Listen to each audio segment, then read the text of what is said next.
ओम शांति।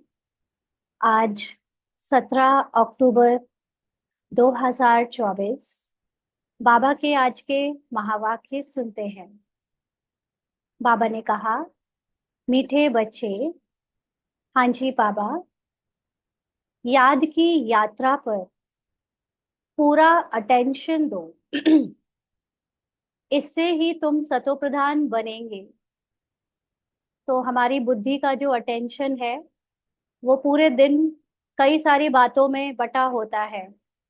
और जो भी ब्राह्मण जीवन में चारों सब्जेक्ट में अपने नंबर यानी अपने आप को हर जगह टच करने की कोशिश करते हैं, चारों सब्जेक्ट में ज्ञान, योग, धारणा और सेवा, उसमें भी हमारा चार जगह पर ध्यान बढ़ जाता है। लेकिन जो याद की यात्रा है, याद की यात्रा का मतलब अपने को आत्मा समझकर उस निराकारी परमपिता परमात्मा की जो महिमा है, उस महिमा को अपनी महिमा बना लेना। बना लेना मतलब उस पर निश्चय बैठाना कि मैं आत्मा भी बाप समान हूँ, ऐसा पूरा अटेंशन दो। तो इसमें ही चारों चीजें आ जाती हैं। ज्ञान, जिसको ज्ञान यथार्थ होगा, गहरा ज्ञान होगा, उसको ही बाबा की महिमा पता होगी और अपनी महिमा पता होगी। फिर योग तो है ही, याद की यात्रा माना अपने को आत्मा समझने को ही योग कहते हैं। और जो जितना ज्यादा अपने को आत्मा समझेगा वही धारणा है, क्योंकि अल्टीमेटली हम सबको सोल कॉन्शियस बनना है। तो धारणा का मतलब सिर्फ फिजिकल धारणाएं नहीं कि हम मॉर्निंग से लेकर रात तक अपनी दिनचर्या को ठीक देखें, फिजिकल दिनचर्या को, लेकिन अंदर से हर कर्म करते हुए हमें आत्माभिमानी स्थिति में स्थित होना है, ये मुख्य धारणा है। तो जब याद की यात्रा होगी तो ऑटोमेटिकली उसमें हमारी धारणा हो ही रही है।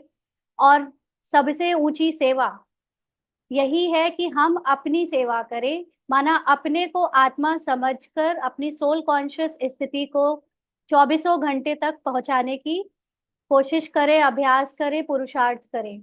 और बाकी की सेवाएं, दूसरों को ज्ञान देना, स्थूल सेवाएं वगैरह, ये सब बाबा करा लेता है। बाबा को जिससे जब जो कराना है उसको वैसा संकल्प देकर, वो बाबा का काम है। अगर उसको मुझसे भी कुछ कराना है तो वो वहां बैठाल देगा, कराने लगेगा, वैसा संकल्प दे देगा। लेकिन एक चीज जो मुझे, जिस पर ध्यान देना है, अटेंशन देना है, वो है अपने को आत्मा समझकर अपने निरंतर सोल कॉन्शियस स्थिति में, बाप समान स्थिति में स्थित रहना। और इसी के साथ हम सतो प्रधान बनेंगे, माना आत्मा के ऊपर जितनी भी देह भान की लेयर चढ़ चुकी हैं पिछले 63 जन्म में, वो सारी लेयर हटेंगी। तो मुझे अपनी संपूर्णता, अपनी सतो प्रधान स्थिति का अनुभव होना शुरू हो जाएगा। इसको कहते हैं सतो प्रधान बनना। बाकी बाहर से कुछ बनेंगे, बाहर से सिर्फ हमको झूठे देह भान को छुड़ाना है, अहंकार को छुड़ाना है। अंदर बैठा ही है सतो प्रधान इफेक्ट, है ना, क्योंकि हम सब अपने मूल रूप में आए ही उस दुनिया से है जहां पर हमारी मूल अवस्था सतो प्रधान है। तो वो जो अवस्था अभी भी अंदर है, लेकिन क्योंकि हम ऊपर से इतनी झूठी अहंकार की लेयर चढ़ाए हुए हैं कि हमको वो अवस्था अनुभव ही नहीं होती।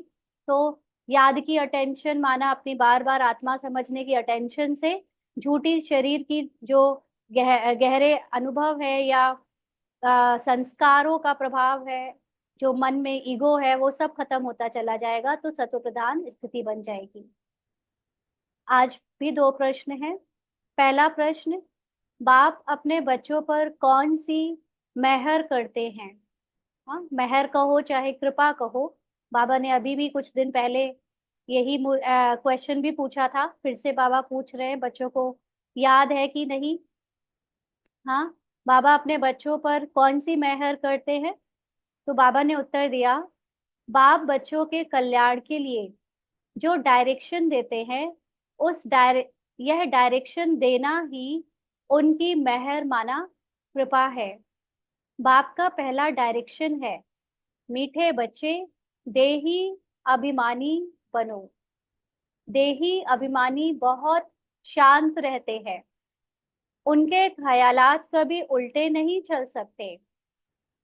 तो बाबा की बच्चों पर जो कृपा है, जो मेहर है, वो है बाबा का ज्ञान। और बाबा के ज्ञान में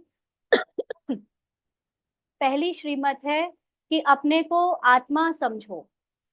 सुबह से रात तक दो जो जीवन हम अभी ड्रामा में पार्ट प्ले कर रहे हैं, उसको प्ले करते हुए हर समय अपनी आत्म अभिमानी स्थिति में रहो। यही सबसे पहला और सबसे ऊंचा डायरेक्शन है बाबा का। बाकी सब तो जो बताया है कि ये खाओ, ये नहीं करो, वो करो, ये स्थूल रूप के जितने भी डायरेक्शन है, वो सब सिर्फ इसलिए कि हमें सपोर्ट मिल सके, कि हम आत्मा अनुभव कर सके। क्योंकि अगर बाहर की दुनिया में हम अपने शरीर पर, अपनी मन की कर्मेंद्रियों पर कंट्रोल नहीं करेंगे, अगर हम मर्यादा से नहीं चलेंगे, नियम से नहीं चलेंगे, तो जो सोल कॉन्शियस स्थिति बनाने के लिए हमको बाबा कहता है, वो हमें बार बार बनाने में बहुत मेहनत लगेगी। तो वो तरीके जो बाबा ने हमें दूसरे डायरेक्शन, जिसको हम फिजिकल नियम मर्यादाएं कहते हैं, वो सिर्फ देही अभिमानी बनाने में हेल्प करने के लिए कुछ विधियां हैं, है ना। तो उस विधि के द्वारा हम सिद्धि तक पहुंचते हैं, और सिद्धि है देही अभिमानी पूरी तरह बन जाना। तो विधि में नहीं रुक जाना है कि हमने तो सारे बाबा के नियम मर्यादाओं को फॉलो किया है, सेवा भी खूब करते हैं और सारे नियमों पे चलते हैं, उसका ही एक नया अभिमान, एक नया अहंकार डेवलप हो जाता है, तो और ही हमको देही अभिमानी से दूर ले जाता है ना। इसलिए हमें पहला डायरेक्शन जो याद रखना है, हम कोई सेवा करें चाहे ना करें, नियम मर्यादाओं पे चल पा रहे हैं या नहीं चल पा रहे हैं, जो भी है, लेकिन तब भी हम आत्म अभिमानी स्थिति बनाने का पूरा अभ्यास कर सकते हैं। जो वैसे उस नियम से चलते हैं तो उनको थोड़ा शॉर्टकट मिल जाता है।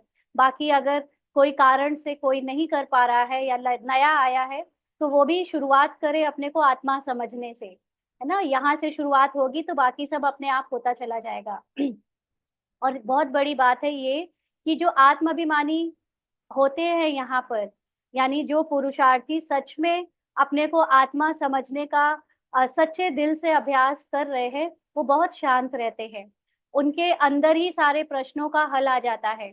ऐसे नहीं कि उन्हें अपने अंदर की आवाज से हमेशा हल मिल जाता है, लेकिन ऑटोमेटिकली कोई ना कोई निमित्त बनकर उनका ऐसा सहयोग कर देता है, जिनसे उनके अंदर की जिज्ञासा या उनके पुरुषार्थ में उन्हें जो मदद चाहिए वो मिलती रहती है। इसीलिए वो दूसरों से ज्यादा तर्क वितर्क नहीं करते, ज्यादा किसी के पार्ट में इंटरफेयर नहीं करते या दूसरों को नहीं देखते, है ना। क्योंकि यहाँ पर अगर देखा जाए तो हम सब जब बीके बन जाते हैं, तो ज्ञानी होने का एक अभिमान आ जाता है, और फिर सेवा का भी अभिमान आ जाता है जो सेवा करते हैं। तो उनके अंदर रहता है कि हमारा मुख्य लक्ष्य अब सेवा करना है, अब दूसरों को जगाना है, अपने जागे चाहे ना जागे, लेकिन दूसरों को पहले जगाना है। तो देही अभिमानी, आत्माभिमानी आत्माएं जो पुरुषार्थी रियल में है, वो देखने में आती है कि वो बहुत अंतर्मुखी होती हैं। वो कभी किसी के पार्ट में कभी ज्यादा घुसती नहीं है। वो सिर्फ अपने को आत्मा समझने के अभ्यास में लगी रहती है, और उनके ख्यालात कभी उल्टे नहीं चलते, वो दूसरों से कभी फंसते नहीं, कभी शोर शराबे में या बहस में आते नहीं।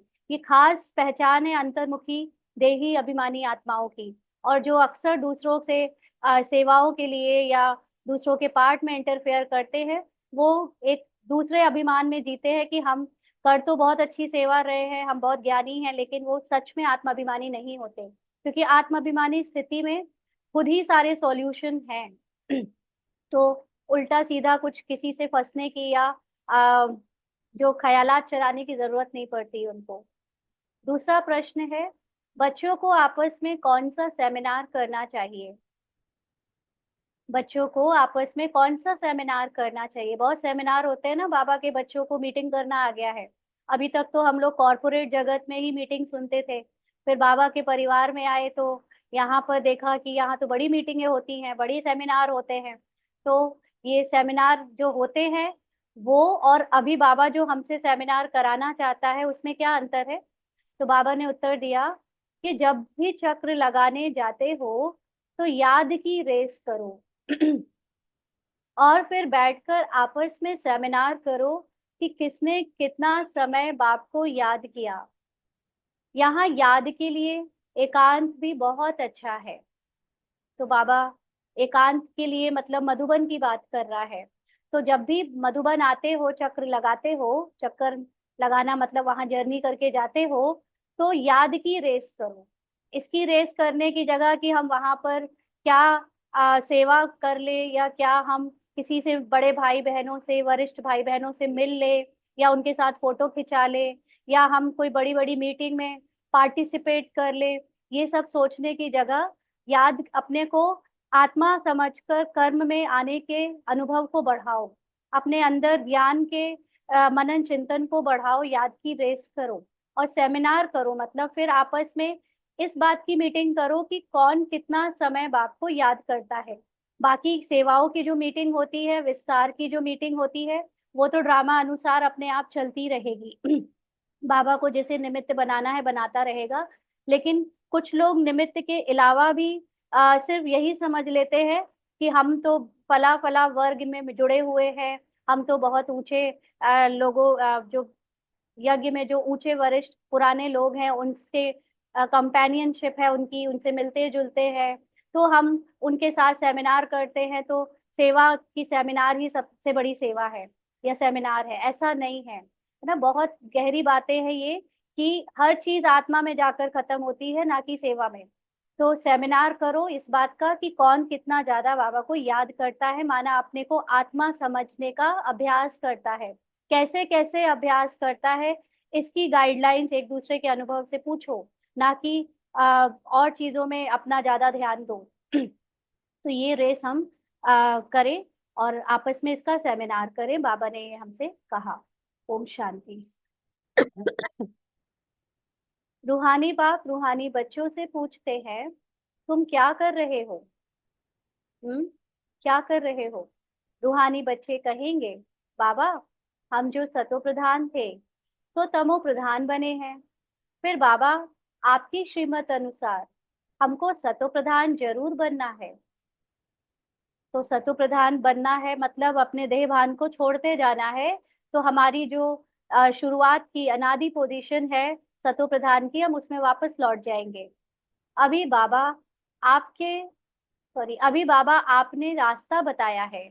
बच्चे बाबा से कहते कि अभी बाबा आपने रास्ता बताया है, यह कोई नई बात नहीं, पुराने ते पुरानी बात है।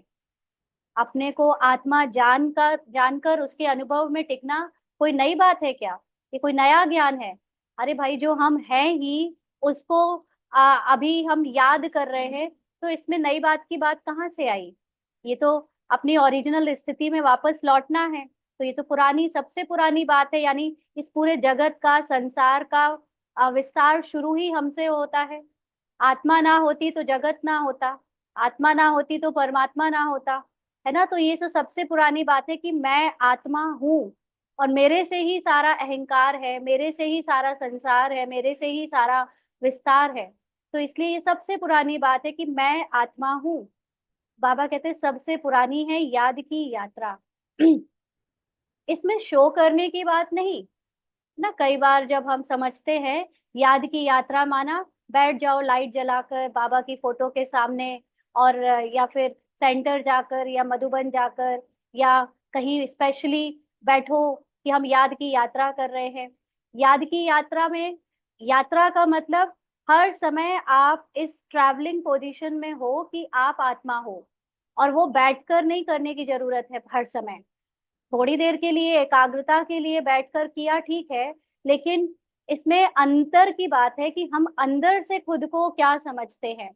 चलते फिरते, काम करते, दूसरों के साथ संपर्क में आते, अंदर हमारी पोजीशनिंग क्या है?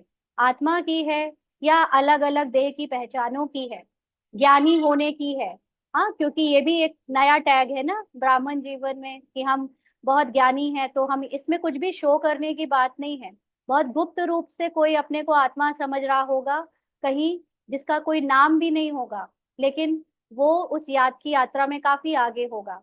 तो बाबा कहते हैं इसमें शो करने की बात नहीं। हमेशा कई लोगों को बहुत अच्छा लगता है ना कि हमको मेन मेडिटेशन के समय पे आगे बिठाल दिया जाए, सामने बिठाल दिया जाए, इस तरह की भावना रहती है कि हम बहुत अच्छे योगी हैं इसलिए हमको आगे बैठने को मिला ना। आजकल मधुबन में भी ऐसा होता है कि हॉल में जो स्टेज है उस पे आजकल सबको बैठने को मिलता है, सबको तो नहीं लेकिन जिनको मिलता है या जो चाहते हैं वहां बैठे, तो बाबा उनको बैठाल देता है। इसका ये मतलब नहीं है कि वो याद की यात्रा में आगे है। तो बाबा कहते हैं हर एक अपने अंदर से पूछे, हम कहाँ तक बाप को याद करते हैं, कहाँ तक सतो प्रधान बने हैं। क्योंकि आप बैठकर एक लिमिटेड टाइम तक ही याद करोगे। असली मुख्य बात तो है कि जब बात कर रहे हो, जब लोगों से मिल रहे हो, दूसरों को देख रहे हो, तब आप अंदर कितने अपनी शुद्ध पवित्र आत्मा में स्थित हो, सतो प्रधान हो। क्या पुरुषार्थ कर रहे हैं। सतो प्रधान तब बनेंगे जब पिछाड़ी में अंत आएगा। क्योंकि आत्मा अभी भी अपने 63 जन्म के हिसाब किताब के कारण इस आखिरी जन्म में भी उसका हिसाब किताब रह गया है। अभी उसके कर्मों का जो पार्ट है वो बजाने को रह गया है, इसीलिए उसको बजाते समय वो इस अवस्था में भूल जाती है कई बार कि वो आत्मा है। तो जब एंड आएगा, यानी जब ड्रामा 5000 ईयर्स का कंप्लीट होने को आएगा बिल्कुल लास्ट में, तब आत्मा सतो प्रधान बनेगी। क्योंकि सतो प्रधान बनने के बाद कोई पुराना हिसाब किताब नहीं रह जाता, और हिसाब किताब नहीं रहने के कारण शरीर को तुरंत छोड़ना भी पड़ता है। पुराना शरीर, पुराने जो भी संबंध में जो हमें पार्ट मिला है उसको। इसीलिए बाबा कहते हैं कि अंत में सतो प्रधान बनेंगे। तो बाबा ने कहा उसका भी साक्षात्कार होता रहेगा जो जो पुरुषार्थ कर रहे हैं। अब इसका मतलब ये नहीं कि हम लास्ट में सोल कॉन्शियस स्थिति बना लेंगे, अभी तो जी ले जैसे जी रहे हैं। नहीं, जो उसने अपनी रोज की जीवन में पल पल सोल कॉन्शियस स्थिति को प्रैक्टिकली अपने अंदर अनुभव करने का पुरुषार्थ किया होगा, उसका ही टाइम बढ़ रहा होगा निरंतर सोल कॉन्शियस अवस्था की तरफ। और उसे खुद को ही साक्षात्कार होगा, माना उसे खुद ही पता चलता जाएगा अंदर से कि एक सतो प्रधान स्थिति कैसी होती है। क्योंकि हम सब ने अपने अंदर के तमो प्रधान पार्ट को भी देखा है, और सतो प्रधान पार्ट जब होने लगेगा तो तमो प्रधानता हमारे अंदर की, हमारे संकल्पों की, संस्कारों की समाप्त होने लगेगी।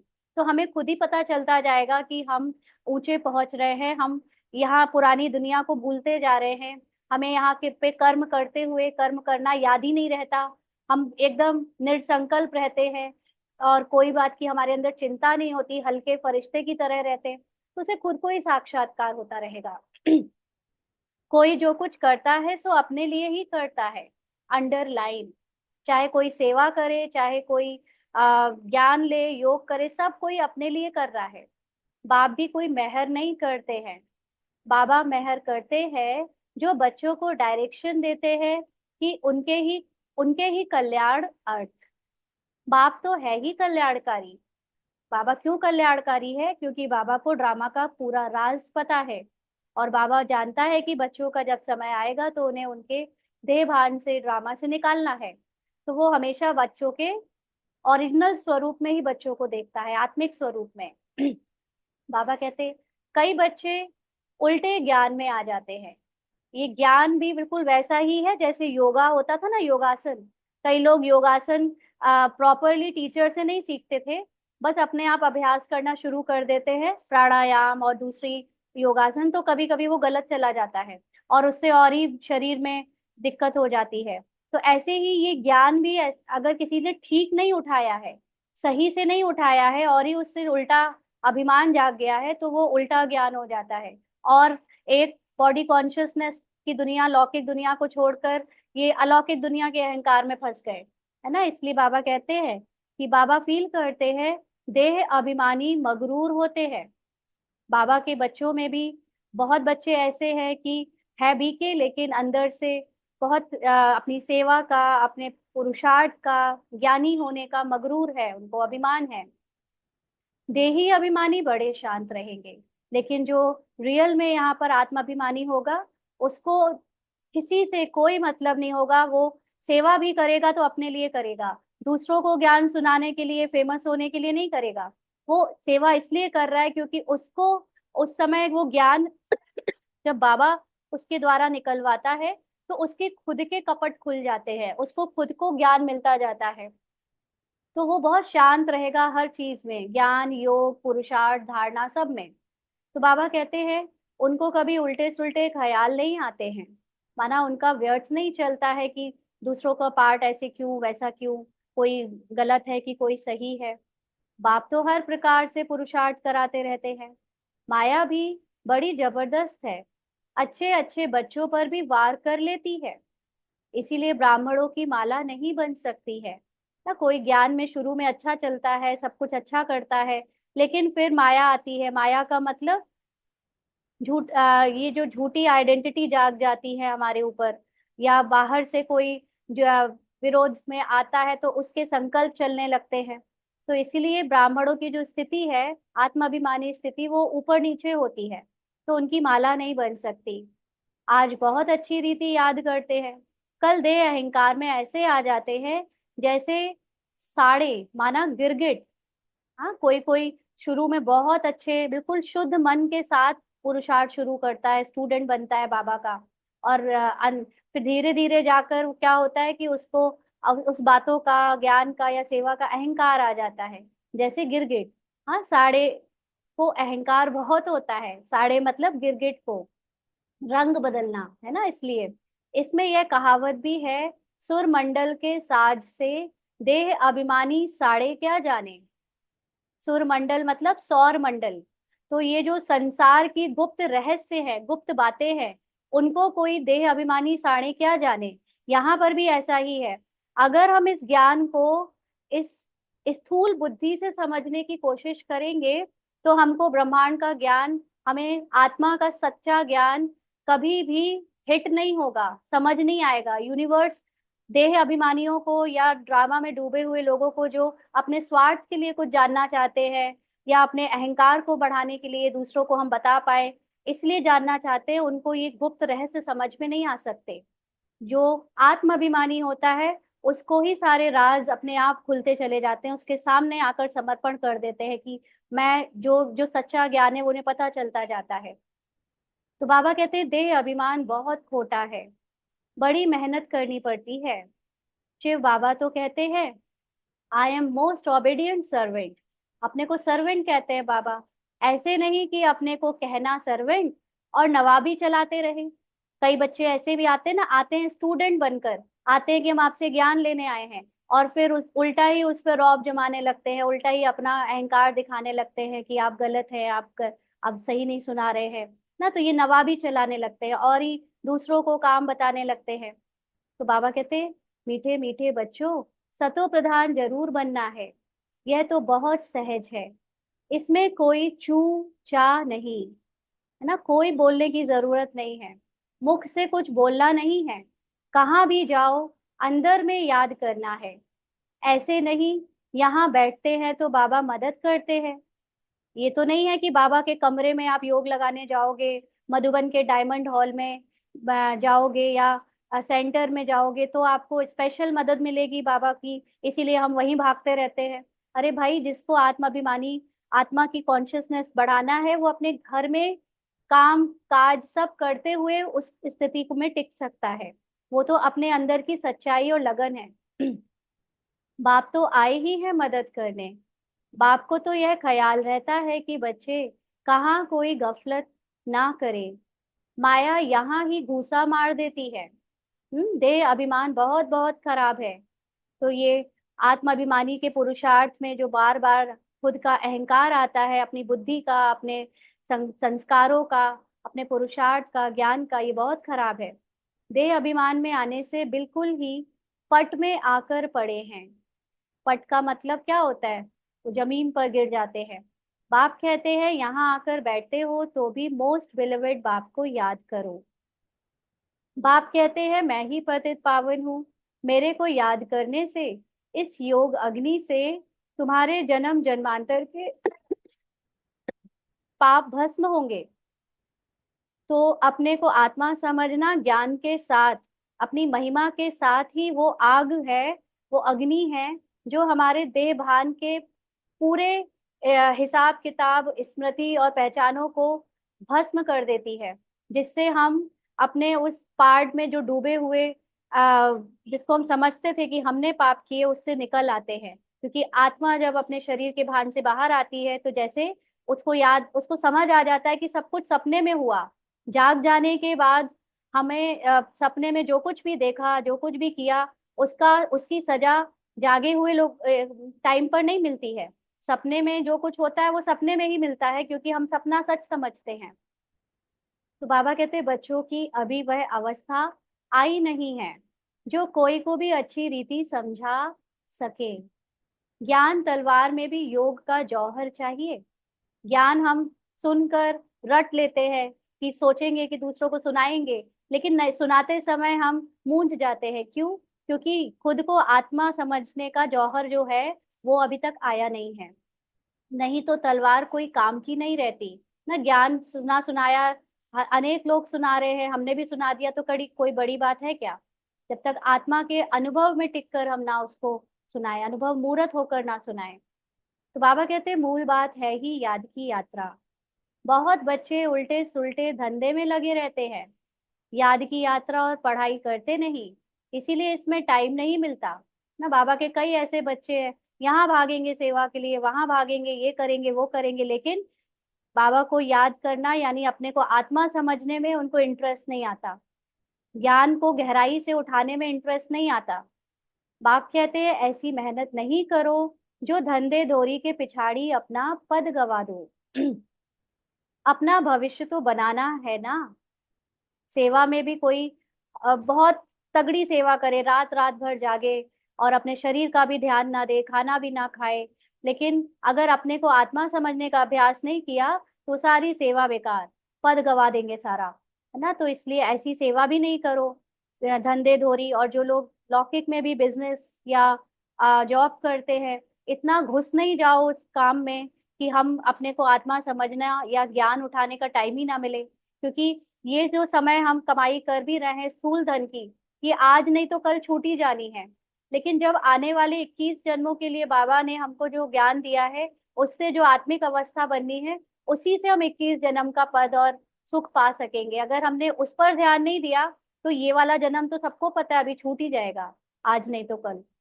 तो पद गवाना नहीं है, अपना भविष्य तो बनाना है ना। परंतु सतो प्रधान बनना है ना। सतो प्रधान माना कंप्लीट सोल कॉन्शियस, इसमें ही बहुत मेहनत है। बहुत बड़े बड़े म्यूजियम आदि संभालने वाले हैं, परंतु याद की यात्रा में नहीं रहते ना। ज्ञान रट लिया है, अच्छे से समझाने के लिए पूरे टाइम म्यूजियम की सेवा करेंगे, लेकिन अपने को आत्मा समझकर नहीं करते, चलते फिरते जागते उठते अपने को आत्मा समझने का अभ्यास नहीं करते। तो बाबा ने समझाया है याद की यात्रा में गरीब बांधेलियां ज्यादा रहती हैं, जो घर गृहस्थी में बंधी हुई हैं, जो भले ही वो उस बंधन से नहीं निकलने का पार्ट है उनका, लेकिन वो काम करते चलते फिरते, उनके पास कोई अहंकार करने का कारण ही नहीं है। उनको बाबा ने सेवा में नहीं निकाला, ज्ञान की सेवा में, तो उसका भी अहंकार नहीं। वो बेचारी अपने घर में रहते सबकी निस्वार्थ सेवा कर रही है, तो उसका भी अहंकार नहीं, इसीलिए वो बाबा को ज्यादा याद कर लेती है। और उनका आगे चलकर सच में उन कईयों से पद ज्यादा अच्छा हो जाएगा, जो बाहर घूम घूम कर सेवा तो कर रहे हैं, नाम तो सेवा का हो रहा है, जिनका जो दिखते हैं कि वो बीके हैं और बहुत सेवाधारी है, लेकिन जो नहीं दिखते उनके अंदर जो याद की यात्रा चल रही है वो आगे उनको ले जाएगी। तो बाबा कहते हैं घड़ी घड़ी शिव बाबा को याद करते रहते हैं। शिव बाबा हमारे ये बंधन खलास करो। अबलाओं पर अत्याचार होते हैं, यह भी गायन है। तुम बच्चों को बहुत मीठा बनना है, सच्चे सच्चे स्टूडेंट बनो। अंडरलाइन, सच्चे सच्चे स्टूडेंट। सच्चा स्टूडेंट की पहचान क्या होती है, कोई बताएगा? सच्चे स्टूडेंट किसको कहा जाता है और सच्चे स्टूडेंट की पहचान क्या होती है? चैट पे लिख सकते हैं। जहां तक स्टूडेंट की बात होती है तो सबसे पहले स्टूडेंट का टीचर के प्रति पूरा निश्चय होता है, पूरा समर्पण होता है। स्टूडेंट ये जानता है कि टीचर जो समझा रहा है वो भले ही उसे समझ में नहीं आ रहा है, लेकिन टीचर सही समझा रहा है ना। कई बार हम क्या सोचते हैं, जो हमें समझ में नहीं आ रहा है मतलब टीचर बुद्धू है, टीचर को कुछ नहीं आता क्योंकि मुझे समझ में नहीं आ रहा, मेरी बुद्धि तो इतनी अच्छी है, मैं सब समझ जाती हूँ, लेकिन वो समझा ही नहीं पा रहा, बेकार टीचर है। उसको सच्चा स्टूडेंट कहेंगे? नहीं कहेंगे। टीचर की पढ़ाई को एक्यूरेट समझता है, आज्ञाकारी होता है, करे निरंतर पढ़ाई और आत्मा का अभ्यास। हाँ, अगर हम बीके स्टूडेंट की बात करें तो ये भी तो मेन बात है कि जो सच्चा स्टूडेंट होगा वो टीचर के प्रति पूरा समर्पण होगा। वो वेट करेगा अपने बुद्धि को खुलने का, अपने आप को कभी ये नहीं सोचेगा कि अगर टीचर जो समझा रहा है वो मुझे समझ में नहीं आ रहा है तो टीचर गलत है ना। वो कभी टीचर के पढ़ाने पर उंगली नहीं उठाएगा। वो हमेशा अपनी बुद्धि को और होशियार करने के लिए समर्पित होकर कोशिश करेगा कि कैसे मैं और होशियार बनूं। तो यहाँ पर भी ऐसे ही करना है। यहाँ पर अगर हम किसी को सुनते हैं, किसी के लिए ज्ञान, किसी को बाबा ने अगर आपको निमित्त बनाया है कि वो आपको कुछ ज्ञान की गहरी बातें बताए, तो समर्पण बुद्धि से समझना चाहिए। अगर कुछ समझ में नहीं आ रहा है तो इंतजार करना चाहिए, या हमें आत्मा का अभ्यास करना चाहिए, क्योंकि देह भान होता है तो बहुत सारी बातें समझ में नहीं आती। जैसे स्कूल के टाइम पे होता था ना, कि जिनका खेलने कूदने में और दूसरे दुनियादारी की चीजों में ज्यादा इंटरेस्ट होता था, वो टीचर के पढ़ाते समय पूरा एकाग्रता से नहीं सुनते थे। और जब एग्जाम आता था तो कहते थे टीचर आपने पढ़ाया नहीं, आपने ये आउट ऑफ सिलेबस दे दिया। और जो एकाग्रता के साथ अच्छी तरह से पढ़ता था वो कहता था कि हाँ फला दिन आपने ये थोड़ा सा बताया था और ये एग्जाम में आ गया। तो वो कभी नहीं कहेगा कि आउट ऑफ सिलेबस है। खुद हम अच्छे से पढ़ते नहीं, सुनते नहीं, और फिर कहते हैं कि टीचर गलत है ना। तो इसलिए बहुत मीठा बनना है। स्टूडेंट हमेशा बहुत नम्रता से रहेगा, कभी किसी के ऊपर आक्रमण नहीं करेगा कि हम आप गलत हो, आप ये ऐसा हो वैसे हो। तो बच्चे हैं, स्टूडेंट है, तो बहुत मीठे रहे। अच्छे स्टूडेंट जो होते हैं वह एकांत में बगीचे में जाकर पढ़ते हैं। तुमको भी बाप कहते हैं, भले कहाँ भी चक्र लगाओ लगाने जाओ, अपने को आत्मा समझ बाबा को याद करो। तो पुरुषार्थ बहुत इजी है, उसको हमने कठिन बना दिया क्योंकि हमें लगा कि जब तक हम वाइट ड्रेस नहीं पहनेंगे, जब तक हम सेंटर नहीं जाएंगे, जब तक हम बैज नहीं लगाएंगे, जब तक हम फिजिकल रूप में सेवा नहीं करेंगे, तब तक हम अपने को आत्मा नहीं समझ सकते। लेकिन आत्मा समझना एक नॉन बीके भी कर सकता है ना। लेकिन क्योंकि उसको पूरा ज्ञान नहीं है बाबा का, इसलिए वो उस स्थिति को निरंतर अभ्यास नहीं कर सकता। बट हमको तो बाबा की महिमा पता है ना। तो जो बाबा की महिमा है वही मेरी महिमा है।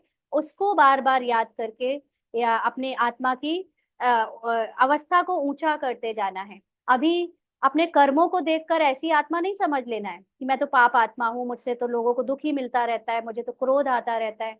नहीं, हम शांत स्वरूप आत्मा है तो बस है ही। भले ही पार्ट में क्रोध आया, भले ही पार्ट में मूंझ गए, भले ही पार्ट में डर लग रहा है, निर्बलता दिख रही है, लेकिन ये मेरी सच्चाई नहीं है। मेरी सच्चाई बाप समान है कि मैं कंप्लीट निर्भय हूँ, विदेही हूँ। मैं हमेशा सत्यता को, संतुष्टता को ही अनुभव करती हूँ। ये मेरी सच्चाई है। तो इसलिए आत्मा समझने का अभ्यास तो हर समय करना है। याद की यात्रा का शौक रखो। उस धन कमाने की भेंट में यह अविनाशी धन तो बहुत बहुत ऊंचा है। वह विनाशी धन तो फिर भी खाक हो जाना है ना। ये विनाशी जो धन, नौकरी वगैरह में हम पूरे टाइम अगर वे समय लगा रहे, वो तो एक दिन चली जानी है शरीर के साथ। लेकिन जो आत्मा की स्थिति में हम स्थित हो जाएंगे, उससे ना सिर्फ इस जन्म में लेकिन अगले जन्मों में भी हमारे लिए बहुत ऊंचा पद हो जाएगा। बाबा जानते हैं बच्चे सर्विस पूरी नहीं करते, याद में मुश्किल रहते हैं। तो जो सेवा करते हैं ना, वो सेवा पूरी तब कही जाएगी जब आप चाहे भाषण दो, चाहे सब्जी काटो, चाहे कोई भी ज्ञान सुनाओ किसी को, या कोई भी सेवा जो स्थूल होती है, सेंटर से लेकर मधुबन तक, वो सब सेवा पूरी तब कही जाएगी जब आप अपने को आत्मा समझकर और करण करावनहार बाबा को पूरा अपना समर्पण बुद्धि देकर सेवा करो। ऐसी सेवा फोटो में कोई करता है, अपनी बुद्धि चलाते हैं, अपने को उसका अहंकार दिखाते हैं। बाबा कहते हैं सच्ची सर्विस जो करनी चाहिए वह नहीं करते। बाकी स्थूल सर्विस में ध्यान चला जाता है। भले ड्रामा अनुसार होता है, वो भी ठीक है, वो भी गलत नहीं है, बाबा नहीं कह रहा गलत है। वो भी ड्रामा अनुसार होता है, परंतु बाप फिर भी पुरुषार्थ तो कराएंगे ना। तो बाबा जो है वो तो फिर भी सच बताएगा कि कैसे आत्मा की स्थिति का ही पुरुषार्थ सच्ची सेवा है। बाप कहते हैं कोई भी काम करो, कपड़े सिलते हो बाप को याद करो। इसके पार्ट में ऐसे ही हुआ। जब ये ज्ञान में आई तो सेवा का बहुत शौक था। तो सेवा दूसरों को देख के लगता था कि जब तक हमने शरीर को नहीं तोड़ा है, जब तक हमने स्थूल सेवा, कुछ ज्ञान की सुनाने की सेवा नहीं करी है, हाँ, तब तक हम अच्छे नहीं माने जाएंगे, हमारा पद अच्छा नहीं होगा। तो इसने सब, बाबा ने इसके द्वारा सब करवाया और इसको अनुभव भी दिया कि देखो, जो स्थूल सेवा कर रहे हैं वो भी याद में नहीं रहते, जो भाषण दे रहे हैं वो भी याद में नहीं रहते। और भी बाबा ने ऐसे कई गहरी बातें बताई, दिखाई, बाबा ने बताई नहीं, दिखाई खुद वहां जाकर कि देखो, तुम्हें लग रहा था ना कि ये ऊंचा पद पाएंगे, ये बहुत अच्छे हैं, देख लो उनकी आत्मा की अवस्था कैसी है। तब बाबा ने ये रियलाइज कराया कि ये सब कुछ से कुछ नहीं होता। तुम अगर अपने आत्मा में स्थित हो तो तुम अपने घर में रहते हुए, लौकिक घर में भी रहते हुए, चाहे युगल की सेवा करो, चाहे बच्चे की सेवा करो, चाहे लौकिक में माँ बाप, जो माँ बाप लग रहे हैं उनको आत्मा समझकर जब सेवा करो तो तुम उन सब से बहुत सही हो, अच्छे हो। तो बाबा ने ये सारी चीजें यात्रा में दिखाई हैं, है ना। इसीलिए बाबा ऐसे बच्चे जो अभी भी झूठे, क्योंकि हमें पता नहीं होता कि हम तो वही समझते हैं कि जो लोग फेमस हैं, जो लोग यज्ञ में पावरफुल है, जिनकी चलती है, मधुबन जाते हैं तो उनको सब बहुत घेर लेते हैं, याद करते हैं, है ना। वो एक दूसरे के संगठन में बड़ी बड़ी आपस में मिलते जुलते हैं, और हम लोगों को लगता है हम तो इनके बीच में कहीं भी नहीं है, कोई नहीं पूछता। बाबा हमारा पद तो नौकर का होने वाला है, वो भी दास दासी, वो भी सबसे नीचे वाला, हमें तो कोई जानता ही नहीं यहाँ। फिर बाबा अचानक से खोलता है राज कि तुम बच्चे अपने को आत्मा समझते हो ना, तुम इन सब से आगे हो। तो तब असली पहचान ज्ञान की समझ में आती है। तो बाबा कहते हैं याद में ही माया विघ्न डालती है। लेकिन ये सब जो दिखने में आ रहा है ना, हम इसमें डूबते रहे आज तक, तो अपने को आत्मा समझने का अभ्यास नहीं कर पाए, और वही समझते रहे कि ये सेवा कर लो, वो सेवा कर लो, ऐसे चले जाओ, वैसे चले जाओ। तो इसमें माया हमें बार बार अड़ंगा डालती है। बाबा ने समझाया है, रुस्तम से माया भी रुस्तम होकर लड़ती है। जो जितना ज्यादा आत्माभिमानी का पुरुषार्थ करेगा, उसको डिस्ट्रैक्ट करने के लिए उतनी ही बड़ी बातें आएंगी, उसके उसके स्थिति से गिराने के लिए उतनी बातों का सामना उसे करना पड़ेगा। बाबा अपना भी बतलाते हैं, मैं रुस्तम हूँ, जानता हूँ। कौन से बाबा? ब्रह्मा बाबा। कि बाबा को तो पता है मैं सबसे हाईएस्ट पद पाने वाला हूँ। तो रुस्तम हूँ, जानता हूँ कि मैं बैगर टू प्रिंस बनने वाला हूँ, क्योंकि बाबा सबसे बड़ा बैगर है। बाबा ने सब कुछ सारे बच्चों से सबसे ज्यादा दे दिया, अपना धन तन मन, है ना, संकल्प, सब सब कुछ। तो बाबा इतने बड़े बैगर से इतना बड़ा प्रिंस बनने वाला है, तो भी माया सामना करती है। माया मतलब इतनी बातें आती है कि बाबा को भी आत्मा की स्थिति में स्थित होने का पुरुषार्थ करना पड़ता है। माया किसी को भी छोड़ती नहीं है, पहलवानों से तो और ही लड़ती है। आप कुछ सेवा नहीं करो, आप कुछ योग नहीं लगाओ, आप कुछ ज्ञान को ज्यादा धारण नहीं करो, बस रेगुलर बस मुरली सुन लो, एक कोई माया आएगी क्या? कोई माया नहीं आएगी। कोई आपके बारे में पूछेगा भी नहीं, चाहे पड़े रहो जहां तक जहां पड़े रहना। लेकिन आप जितना ऊंचा अभ्यास करोगे, उतनी फिर ज्यादा विरोध होगा, उतने ही ज्यादा आपके लिए पेपर आएंगे आपको डिस्ट्रैक्ट करने के लिए। तो बाबा कहते हैं कि कई बच्चे, माया किसी को भी छोड़ती नहीं, पहलवानों से तो और ही लड़ती है। कई बच्चे अपने देह के अहंकार में बहुत रहते हैं ना। ब्रह्मा बाबा के सामने भी कई बच्चे बाबा का सामना करने आते थे, आप ऐसा करते हो, आप वैसा करते हो। ऐसे माया उनको डिस्ट्रैक्ट करती थी, बच्चों के रूप में जो अहंकार में रहते हैं, बाबा के बने होते हैं लेकिन अपना अहंकार दिखाते हैं। तो बाप कितना निरहंकारी रहते हैं। ब्रह्मा बाबा ने कभी अपने किसी चीज का अहंकार नहीं किया। कहते हैं मैं भी तुम बच्चों को नमस्ते करने वाला सर्वेंट हूँ। वह तो अपने को बहुत ऊंच समझते हैं। यह देह अहंकार सब तोड़ना है। जो थोड़ा बहुत सेवाओं में आगे बढ़ गया है या ज्ञान में आगे बढ़ गया है ना, धारणा में आगे नहीं बढ़ा है, बस ये पता है, क्योंकि धारणा में आगे बढ़ा होता तो वो होता ही देही अभिमानी। तो इसलिए अपना सारा अहंकार तोड़ना है। बहुतों में अहंकार का भूत बैठा हुआ है। बाप कहते हैं अपने को आत्मा समझ, बाप को याद करते रहो। यहाँ तो बहुत अच्छा चांस है, घूमने फिरने का भी अच्छा है, फुर्सत भी है। भले चक्र लगाओ, फिर एक दोस्त से पूछो कितना समय याद में रहे, और कोई की तरफ बुद्धि तो नहीं गई। हाँ, मधुबन में जाते हो तो कुछ करने को नहीं है, तो चलते फिरते बढ़िया अकेले घूमो, बाबा की याद में रहो। ये नहीं संगठन में चल दिए और लगे हैं बात करने, तुम्हारा ये तुम्हारी ये, शॉपिंग करने चल गए, ये सब करने नहीं जाना है वहां ना। अपने को आत्मा समझकर अगर करना भी है, मान लीजिए कि कुछ करना भी है, बाबा का सामान भी लेना है, तो भी आत्मा की स्थिति में स्थित होकर बाबा के साथ कंबाइंड होकर जो जरूरी है वो करो। ये नहीं कि अपने मन की इच्छाओं के वश होकर हम लगे पड़े हैं देहभान में। तो ये नहीं करना। और चेक करो कि कोई की तरफ बुद्धि तो नहीं गई। यह आपस में सेमिनार करना चाहिए। भले फीमेल अलग और मेल अलग हो, फीमेल आगे हो, मेल पिछाड़ी में हो, क्योंकि माताओं की संभाल करनी है, इसलिए माताओं को आगे रखना है। बहुत अच्छी एकांत है। सन्यासी भी एकांत में चले जाते हैं, क्योंकि ये पुरुषार्थ के लिए एकांत की बहुत जरूरत पड़ती है। सबके बीच में कर्मों के हिसाब किताब जब आ जाते हैं, तो उस समय हम अगर जब तक थोड़ा एकांत में बैठकर चिंतन ना करें कि कहाँ कहाँ क्या क्या मैंने पहचाने गलत बना ली, कहाँ मैं अभी फंस गई, उनसे निकालने के लिए अपने को फिर से आत्मा के स्थिति में स्थित करूं, बाबा की याद में स्थित हो जाऊं, उसके लिए थोड़ा बीच बीच में एकांत भी जरूरी होता है। बाबा कहते सतो प्रधान सन्यासी जो थे वह बहुत निडर रहते थे। सन्यासी भी एकांत में चले जाते हैं। जानवर आदि कोई से डरते नहीं थे, उस नशे में रहते थे। सतो प्रधान सन्यासी का मतलब क्या होता है? हाँ, सतो प्रधान सन्यासी कौन बताएगा क्या होता है इसका मतलब? चैट में लिख सकते हैं।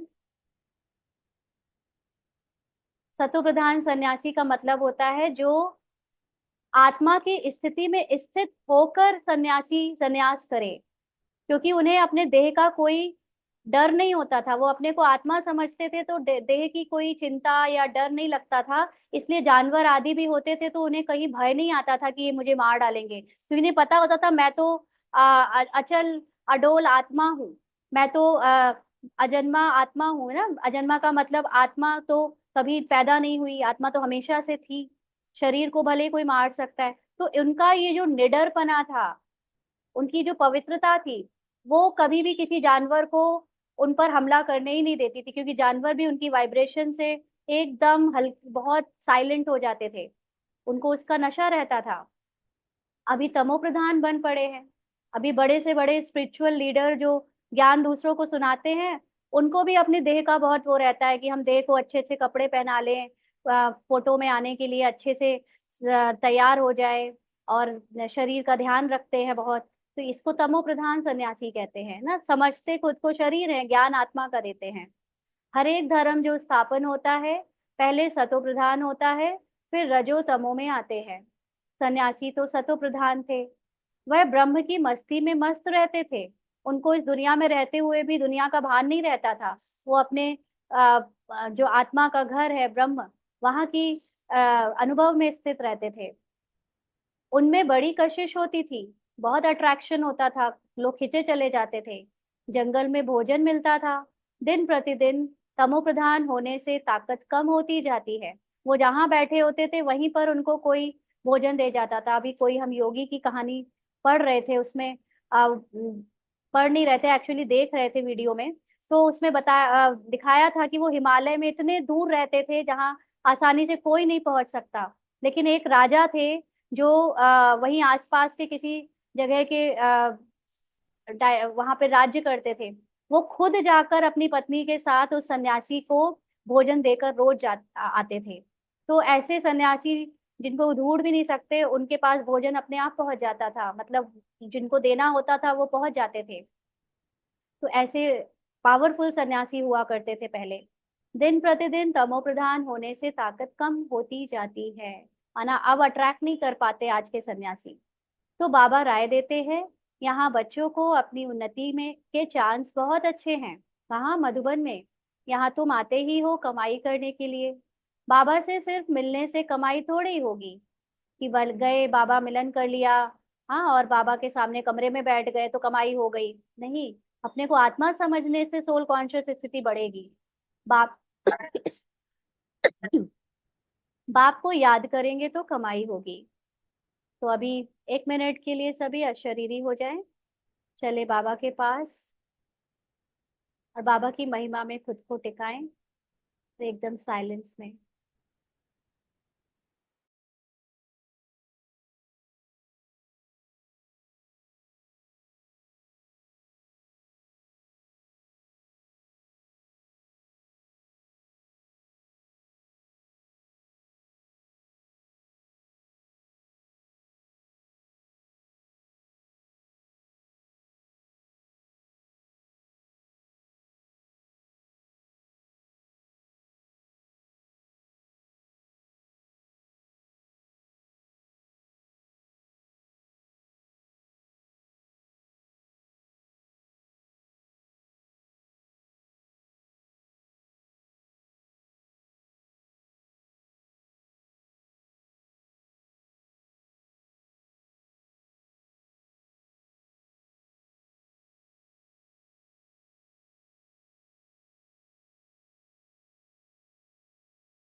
आगे बाबा कहते हैं ऐसे मत समझो बाबा आशीर्वाद करेंगे, कुछ भी नहीं।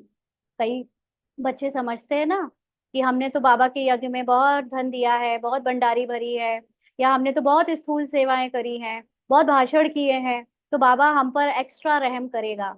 ऐसा नहीं है। अपने को आत्मा समझना ही रहम है, और अब वो हमें खुद ही करनी पड़ेगी। तो अगर हम अपने को आत्मा समझकर कुछ भी नहीं करते, तो अपने आप फिर हमारा पद नीचे चला जाता है। इसमें बाबा कुछ नहीं कर सकता। बाबा की आशीर्वाद ही ये है कि बाबा हमको बता रहा है कि तुम ये ड्रामा में, ये जो दिखने वाला शरीर है और शरीर की दुनिया है, वो तुम नहीं हो। उससे बाहर निकलो और अपने को आत्मा समझ सारे काम करो, तो वही हमारी सोल कॉन्शियस स्थिति बढ़ाएगा। तो इसमें आशीर्वाद नहीं करेगा बाबा। बाबा कहते वह साधु लोग आदि आशीर्वाद करते हैं, लेकिन तुमको नीचे गिरना ही है। अब बाप कहते हैं जिन्न बनकर अपना बुद्धि योग ऊपर लगाओ। तो भले ही हम लोगों ने अपने पूर्व जन्मों में साधुओं की आशीर्वाद ली होगी, लेकिन तब भी हम तो नीचे, हम क्या, वो खुद साधु लोग भी अपने पुनर्जन्म में आकर गिरते ही गए। उन वो खुद को ही नहीं बचा पाए गिरने से, तो हम कहाँ बचेंगे अगर हम गृहस्थ जीवन वाले रहे तो बाबा कहते अब जिन्न की तरह, जिन्न की कहानी है ना कि उसको बोला, वो काम मांगता रहता था, काम दो नहीं तो मैं चला जाऊंगा। अब कोई कितना काम दे सकता है किसी को।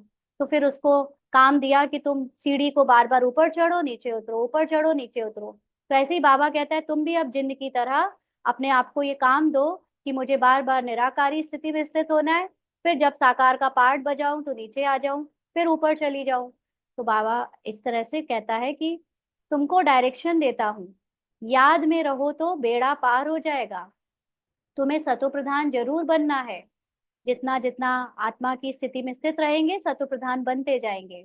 माया कितना भी माथा मारे, हम तो श्रेष्ठ बाप को जरूर याद करेंगे।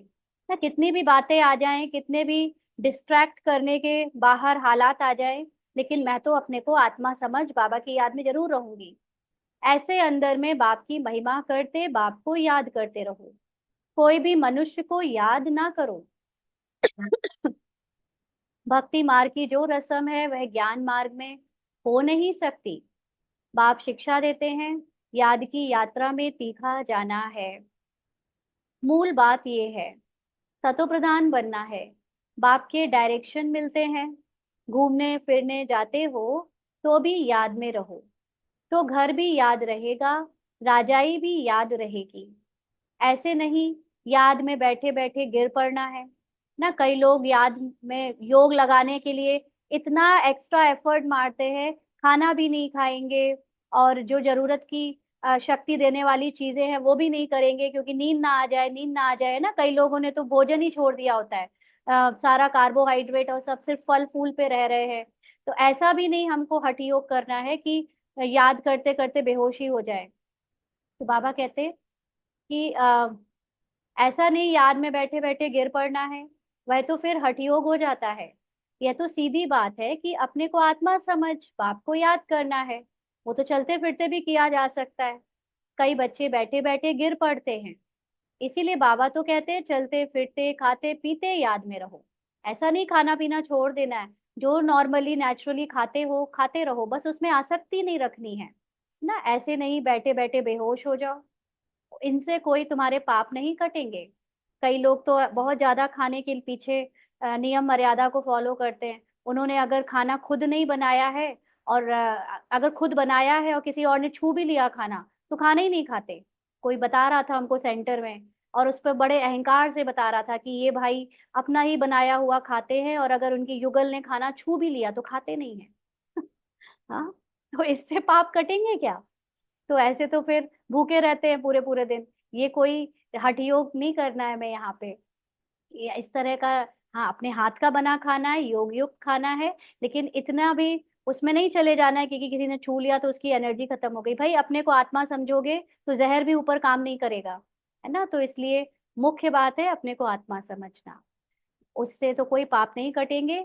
यह भी माया के बहुत विघ्न पड़ते हैं।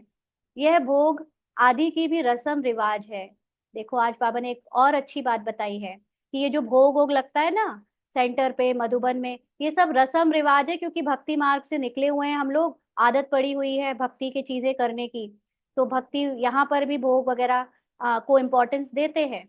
बाकी जो भी इन बातों को लेकर विरोध करते वो आज अच्छे से सुन ले, क्योंकि बाबा सिर्फ 5 साल में एक ही बार एक ही मुरली में एक लाइन ऐसी चलाता है जिसमें सारे आंसर होते हैं, लेकिन कई लोग उसको ठीक से सुनते नहीं है और फिर कहते कब कहा बाबा ने ऐसा। हाँ, तो आज बाबा ये कह रहा है, इसको हाईलाइट कर ले कि ये भोग आदि की भी रस्म रिवाज है, बाकी इनमें कुछ है नहीं। ये बाबा के महावाक्य हैं, इसको अच्छे से सुन ले, क्योंकि हम कोई इसको सेव नहीं करके रखने वाले, हमने तो समझ लिया और पहले भी जानते थे। तो बाबा कहते हैं यह ना ज्ञान है ना योग है, 4 सब्जेक्ट हैं, उसमें भोग कहीं नहीं आता ना। साक्षात्कार की कोई दरकार नहीं, बहुतों को साक्षात्कार हुए, वह आज है नहीं। ये भी बहुत एक बड़ी सेना है बाबा के घर में, जो कहते हैं हमने ये देखा है, हमने ये साक्षात्कार किया है, ऐसा ही है। तो साक्षात्कार की भी जरूरत नहीं होती, ज्ञान से जो चीज समझ आ गई वो फिर साक्षात्कार के सामने सबसे ऊंची है, क्योंकि साक्षात्कार तो सिर्फ हमारा निश्चय बढ़ाने के लिए हो जाता है, और जरूरी नहीं कि वो चीज वैसे ही एग्जिस्ट करती है। तो इसलिए बहुतों को साक्षात्कार हुए, वो आज नहीं है। माया बड़ी प्रबल है, कई लोग साक्षात्कार में डूबे रहते हैं, ऐसे ही देखा था हमने, ऐसे ही होता है, आप गलत बता रहे हो, ज्ञान में नहीं है ये। हाँ? साक्षात्कार की कभी आश भी नहीं रखनी चाहिए, इसमें तो बाप को याद करना है सतो प्रधान बनने के लिए। ड्रामा को भी जानते हो, यह अनादि ड्रामा बना हुआ है जो रिपीट होता रहता है, इसे भी समझना है, और बाप जो डायरेक्शन देते हैं उस पर भी चलना है। बच्चे जानते हैं हम फिर से आए हैं राजयोग सीखने, भारत की ही बात है, यही तमो प्रधान बना है और फिर इनको ही सतो प्रधान बनना है। बाप भी भारत पे ही आकर सबकी सदगति करते हैं। भारत ही वो देश था जहाँ पे सब स्पिरिचुअल थे पहले, सब सोल कॉन्शियस थे, और आज भारत ही सबसे ज्यादा बॉडी कॉन्शियस हो गया है, तो अब भारत को ही बदलना पड़ेगा। तो बाबा कहते हैं ये बड़ा वंडरफुल खेल है। अब बाप कहते हैं मीठे मीठे रूहानी बच्चे, अपने को आत्मा समझो, तुमको 84 का चक्र लगाते पूरे 5000 वर्ष हुए हैं, अब फिर वापस जाना है, यह बातें और कोई कह ना सके। तुम बच्चों में भी नंबरवार पुरुषार्थ अनुसार निश्चय बुद्धि होते जाते हैं ना। यहाँ पर जो जितना निश्चय बुद्धि होगा उतना ही वो आत्मा को अपने अंदर अनुभव करेगा, क्योंकि सोल कॉन्शियस बने बिना जो है सॉरी निश्चय बुद्धि बने बिना सोल कॉन्शियस नहीं बन सकते। यह बेहद की पाठशाला है। ये किसकी पाठशाला है? आत्माओं की। बच्चे जानते हैं बेहद का बाप हमको पढ़ाते हैं, वह उस्ताद टीचर है, वह बहुत बड़ा उस्ताद है, बहुत प्रेम से समझाते हैं। कितने अच्छे अच्छे बच्चे बड़ा आराम से 6 बजे तक सोए हुए रहते हैं, माया एकदम नाक से पकड़ लेती है, हुक्म चलाते रहते हैं। शुरू में तुम जब भट्टी में थे तो मम्मा बाबा भी सब सर्विस करते थे, यानी खुद अपना काम सारा करते थे, अपना ही नहीं सबका काम भी करते थे। तो जैसे कर्म हम करेंगे हमको देखकर और करेंगे। बाबा तो जानते हैं महारथी घुड़सवार प्यादे नंबरवार हैं। कई बच्चे बड़ा आराम से रहते हैं, अंदर सोए रहते हैं, बाहर से कोई पूछे कि फलाना कहाँ है तो कहेंगे है नहीं, परंतु अंदर सोए पड़े हैं। क्या क्या होता रहता है। बाबा समझाते हैं संपूर्ण तो कोई भी बना नहीं है, कितनी डिससर्विस कर लेते हैं। तो डिससर्विस का मतलब ये नहीं है कि कुछ ऐसा हुआ जिससे दूसरे लोग ज्ञान छोड़कर चले गए। डिससर्विस सबसे पहले तो अपने प्रति होती है। जब भी मैं कुछ ऐसा कर रही हूँ जिससे मैं खुद सोल कॉन्शियस स्थिति में नहीं हूँ, वो सबसे बड़ी डिससर्विस है। और डिससर्विस को दूसरों के प्रति लेने की जगह अगर हम अपने प्रति लें तो हमारी से कभी किसी के लिए भी डिससर्विस ना हो, क्योंकि हम ये सोचते हैं कि हम दूसरों को खुश रखें, दूसरों के लिए हिसाब से अच्छे से रहें, उनको अच्छा अच्छा बोले, लेकिन ऊपर से करते, अंदर आत्मा नहीं समझते, और ऊपर से सबको सबकी आवभगत करेंगे, मीठा मीठा बोलेंगे, लल्लू चप्पू करेंगे। तो ये डिससर्विस वहां अपनी प्रति हो रही है सबसे ज्यादा, कि उतनी देर में मैंने खुद को आत्मा नहीं समझा, ज्ञान युक्त नहीं रहा। तो इसलिए जो संपूर्ण नहीं बना है माना डिससर्विस कर रहा है। नहीं तो बाप के लिए गायन है कि मारो चाहे प्यार करो, हम तेरा दरवाजा नहीं छोड़ेंगे। यहाँ तो थोड़ी बात पर रूठ पड़ते हैं, योग की बहुत कमी है ना, जिनको तुरंत नाराजगी आ जाती है, किसी ने कुछ कह दिया नाराज हो गए। तो ये क्या है, अपने को आत्मा नहीं समझते, ड्रामा के गहरे रहस्य नहीं समझते। इसने तो ये बहुत अच्छे से समझ लिया है कि पूरे यज्ञ में अगर आपका जब से शुरुआत हुई है यहाँ पुरुषार्थ की, तब से चाहे कोई भाई, चाहे कोई बहन, चाहे कोई टीचर, चाहे कोई भी अगर निमित्त बनकर आपको कुछ सामना कर रहा है, तो समझो कि ये बाबा कर रहा है, वो नहीं कर रहा है। क्योंकि उसी में कुछ रहस्य छुपे हैं आपके प्रति परिवर्तन के। आपकी कोई कमजोरी है, आप कोई कहीं गलत जा रहे हो, जिसकी वजह से वो आपको उस तरह आईना दिखा रहा है। या कोई शक्ति है जो आपने अभी तक यूज नहीं की है। मान लीजिए कि हमने आज तक सामना करने की शक्ति यूज नहीं की, हमेशा सहन करते आए, तो कोई आपको बार बार टुंच करेगा कि वो आप उससे थोड़ा लड़ जाओ, कभी तो सामना करो, कभी तो अपनी सही बात रखो। तो इसमें कभी उस बहन भाई या निमित्त को नहीं देखो, लेकिन इसके पीछे ड्रामा को देखो, बाबा को देखो। यहाँ ऐसे ही ज्ञान में है, जो ज्ञान सुनते हैं हम किसी निमित्त बहन या भाई से, चाहे वो समर्पित टीचर हैं, चाहे वो हम जैसे ऑनलाइन वाले हैं, है ना। लोग कहते हैं फलाना दीदी, फलाना भाई ऐसा सुनाते हैं, वैसा सुनाते हैं। अरे भैया, तुम्हें बाबा नहीं दिखता उसके पीछे? अगर तुम्हें वो ज्ञान समझ में आता है तो वो बाबा समझा रहा है। हम किसी निमित्त बहन या भाई के पीछे पड़े रहते हैं और उनको ही याद करते रहते हैं। ज्यादातर लोग तो अभी हमें ऐसे ही सुनने में आते हैं, वो उन बहन का, भाई का नाम लेते रहते हैं। बाबा का नाम तो शायद ही उनके मुंह में कभी आता है। हर कोई जो कुछ भी सेवा कर रहा है उसके पीछे बाबा है। बाबा को देखो। और अगर डिससर्विस भी लग रहा है, कर रहा है, तो भी वो बाबा को देखो, क्योंकि उस डिससर्विस में कोई रहस्य छुपे हैं। क्योंकि आप आत्मिक स्थिति में स्थित नहीं हो, इसलिए वो डिससर्विस लग रही है। अदरवाइज वो डिससर्विस लगती ही नहीं। वो भी ड्रामा का पार्ट लगता कि ये भी ऐसा बना बनाया ड्रामा है। तो बाबा कहते कि बाबा कितने बच्चों को समझाते रहते हैं, परंतु कोई में ताकत नहीं जो लिखे। क्या लिखे कि मेरे योग कितना है। योग होगा तो लिखने में भी ताकत भरेगी। बाप कहते हैं अच्छी रीति सिद्ध करो, गीता का भगवान शिव है, ना कि श्री कृष्ण। बाप आकर तुम बच्चों को सब बातों का अर्थ समझाते हैं। बच्चों को यहाँ नशा चढ़ता है, फिर बाहर जाने से खत्म। टाइम वेस्ट बहुत करते हैं।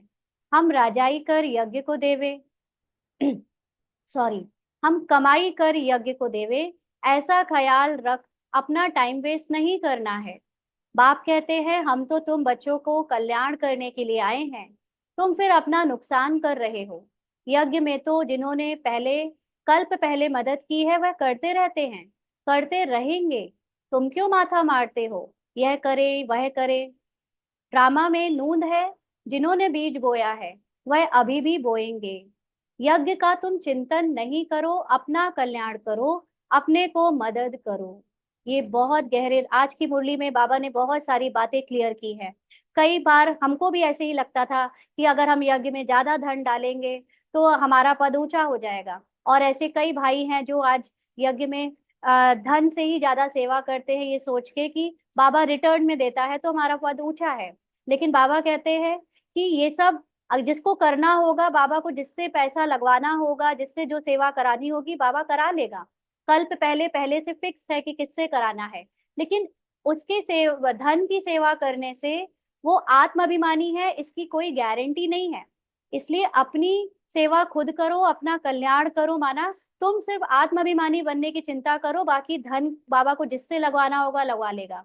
और ये बिल्कुल भी ऐसा नहीं है कि जो धन लगा रहे हैं वो ऊंचा पद पाएंगे, क्योंकि ऊंचा पद पाने का केवल और केवल एक ही तरीका है, सोल कॉन्शियस स्थिति। तो यज्ञ का तुम चिंतन नहीं करो कि हम नौकरी करें, धन कमाएं और फिर बाबा के यज्ञ में लगाएं। वो सब बाबा को जिससे करानी है करा लेगा। मम्मा 1 रुपया लेकर नहीं आई थी, लेकिन मम्मा लक्ष्मी बन गई। क्यों? क्योंकि आत्माभिमानी स्थिति से शरीर छोड़ा। तो हम भी देखें कि हम कहीं झूठे माया में तो नहीं फंस रहे हैं, कि हम कितनी गलत चीजें मानकर बैठे हैं कि ऐसा होगा तो ऐसा पद मिलेगा। अलग अलग बातों को मान के बैठे हैं। बाबा कहते हैं अपने को मदद करो। भगवान को तुम मदद करते हो क्या? कोई है यहाँ पर जो कहे कि हमारे धन से ही बाबा का यज्ञ चलता है? कोई कर सकता है भगवान की मदद? भगवान को जिससे लेना होता है उसके संकल्प में ही डाल देता है। भगवान से तो तुम लेते हो या देते हो? बताओ। यह ख्याल भी नहीं आना चाहिए। बाबा तो कहते हैं लाडले बच्चों, अपने को आत्मा समझ पाप को याद करो तो विकर्म विनाश हो। अभी तुम संगम युग पर खड़े हो, संगम पर ही तुम दोनों तरफ देख सकते हो, यानी अपने पुराने पार्ट को भी और अपनी नए पार्ट को भी। सोल कॉन्शियस स्थिति में भी क्या होता है और बॉडी कॉन्शियस स्थिति में भी क्या होता है, सब देख सकते हो। यहाँ कितने ढेर मनुष्य हैं, सतयुग में कितने थोड़े मनुष्य होंगे। सारा दिन संगम पर खड़े रहना चाहिए। संगम का मतलब अपनी ऊंची अवस्था में, जहां हमें हमें अपना पुराना पार्ट भी दिख रहा है, तमो प्रधान पार्ट भी दिख रहा है और आत्मा का ज्ञान भी याद आ रहा है। तो ऐसे स्थिति में हम बार बार कंपेयर करके अपने को सतो प्रधान की तरफ बुद्धि से ले जाएं।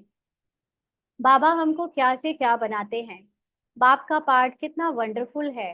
घूमो फिरो याद की यात्रा में रहो। बहुत बच्चे टाइम वेस्ट करते हैं ना, घूमने फिरने जाएंगे, ये देख ले वो देख ले, आत्मा की याद नहीं आती। याद की यात्रा से ही बड़ा बेड़ा पार होना है।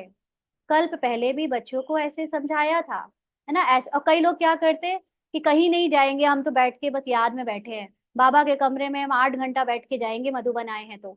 इसमें भी कोई फायदा नहीं है, क्योंकि बैठकर अगर याद करने के अभ्यासी हैं तो चलते फिरते याद में अगर नहीं कर पा रहे तो हमारी सोल कॉन्शियस स्थिति निरंतर बनी नहीं सकती।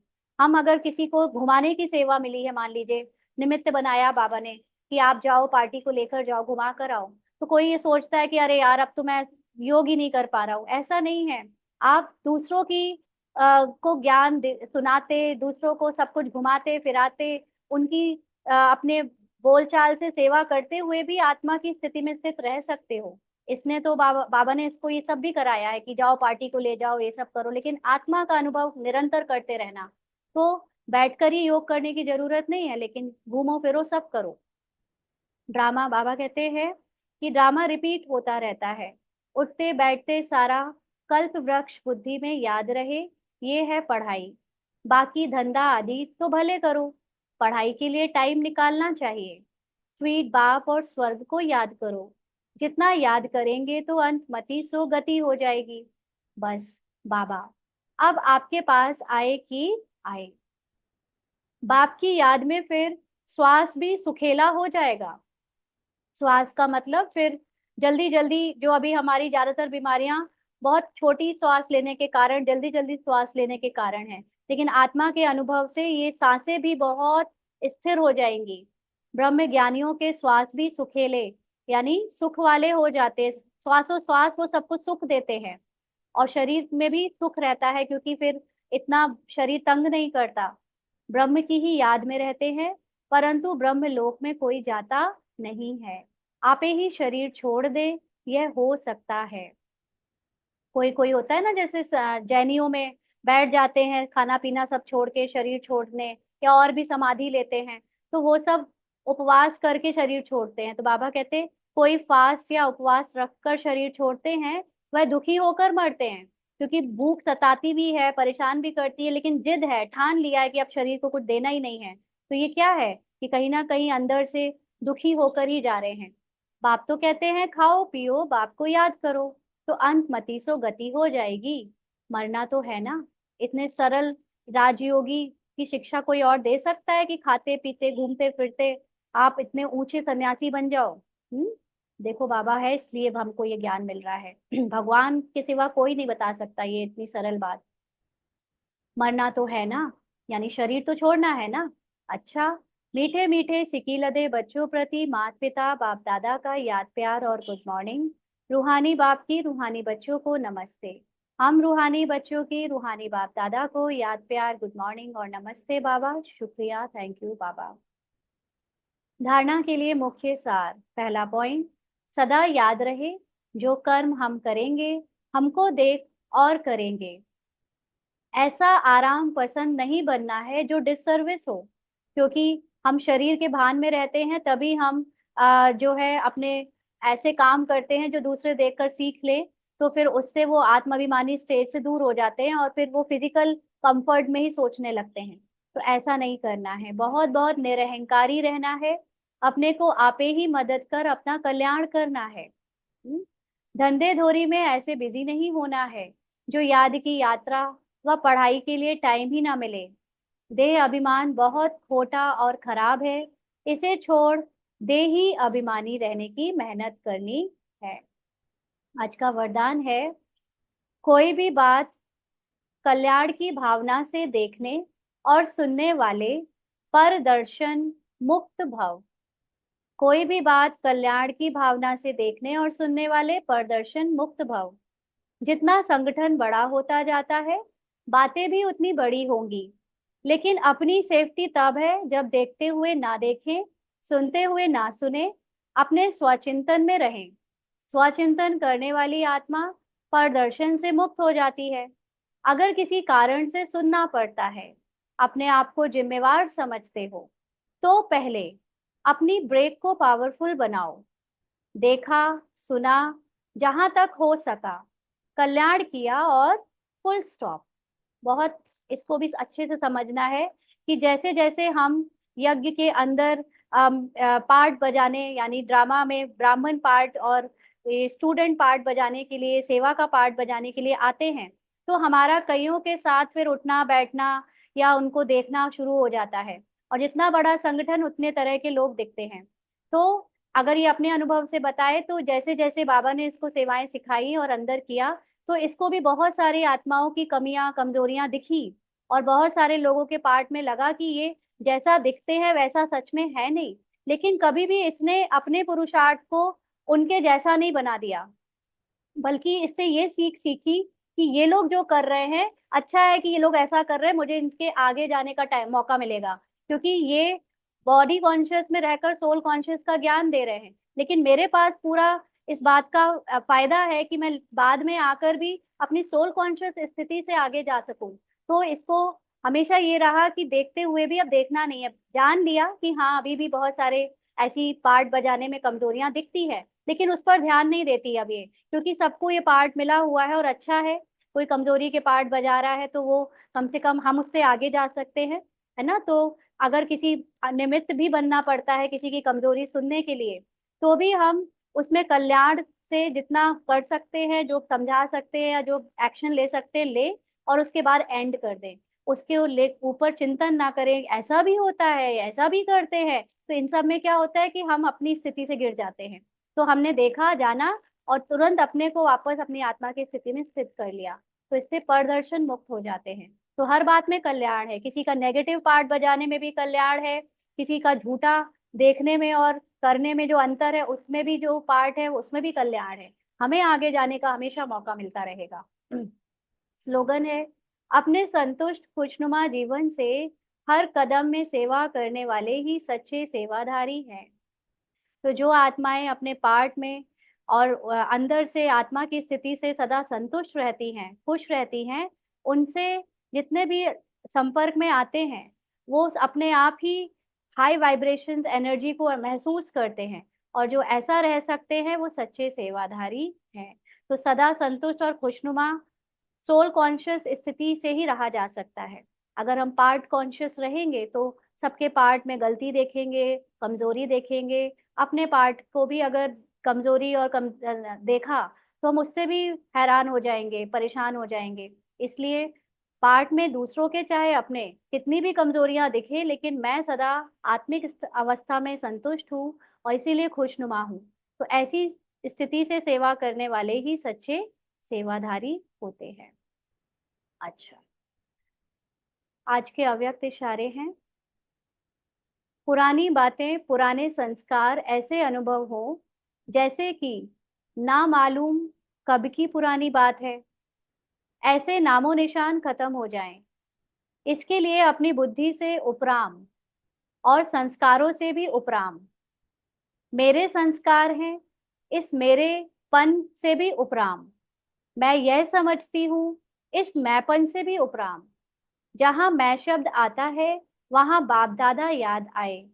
जहां मेरी समझ आती है वहां श्रीमत याद आए। तो हम लोग जब पार्ट बजा रहे हैं और अभी सतो प्रधान अवस्था का एफर्ट कर रहे हैं, माना पुरुषार्थ कर रहे हैं, तो पार्ट में पुरानी बातें और पुराने संस्कार ऐसा नहीं है कि स्मृति में है नहीं, वो स्मृति में है, लेकिन अब उनमें हमारा इंटरेस्ट ना होने के कारण हमें याद नहीं रहता। तो कई बार ऐसा होता है कि लौकिक वाले आप में जो आपके कभी दोस्त सहेली या रिश्तेदार जानने वाले रहे हैं, वो आपकी पुरानी बातों के बारे में आपको बताते हैं, चाहे वो कमी कमजोरी की है, चाहे वो कोई भी सीन है जो जिसमें आपने कुछ किया तो वो उसका डिस्कशन करते हैं। तो वो सब सुनते हुए भी हमको ऐसा लगे कि पता नहीं कब की बात बता रहे हैं, कब थे हम ऐसे, है ना, उसका नामो निशान खत्म हो जाए हमारी बुद्धि से, हमें ना याद रहे। तो ना उस समय जो किया या अभी भी जो संस्कारों में आता है कभी कभी 63 जन्म के कारण, प्रभाव के कारण, वो हमें अपना ना लगे, उससे भी उपराम रहे। बुद्धि में भी जो हमारी सोच अभी इंटेलिजेंस जितनी थी, तमो प्रधान इंटेलिजेंस को, अभी भी हम उस बुद्धि से अपना ना माने। मैं ये सोचती हूँ, मुझे ऐसा ठीक नहीं लगता, मुझे ये पसंद नहीं है, ये सब तमो प्रधान बुद्धि और पुरानी बुद्धि का काम है। सतो प्रधान बुद्धि कभी कुछ सोचती नहीं है। सतो प्रधान बुद्धि कभी ये नहीं कहेगी कि मुझे ये पसंद, मुझे ये नहीं पसंद, या ये गलत है या ये सही है। सतो प्रधान बुद्धि हमेशा अप सबके पार्ट को देखते हुए एकदम निसंकल्प रहेगी, नॉन जजमेंटल। तो तमो प्रधान बुद्धि को जज चेक कर लो कहाँ कहाँ आ जाती है, और उससे उपराम हो जाना है। उसको मैं नहीं समझना है, मेरी बुद्धि नहीं समझनी है, मेरा संस्कार नहीं समझना है। अगर ऐसा समझा तो क्या होगा कि बाबा याद नहीं आएगा। तो जब भी ये लगे कि मेरे ना ऐसे संस्कार रहे हैं, मेरी ना ऐसी बुद्धि थी कि मुझे यही अच्छा लगता आया, तो वो सब बाबा को दे दो। कि बाबा का है, बाबा ने पार्ट में दिया, अमानत बाबा की थी, पार्ट उसने दिया, ले लो बाबा, आप ही का था, आपने दिया, मुझे नहीं चाहिए, मैं तो आपके जैसी हूँ एकदम। तो जब भी मैं और मेरा वर्ड यूज करें तो उसमें बाबा और मैं आत्मा याद आए और कुछ याद ना आए। अच्छा। ओम शांति।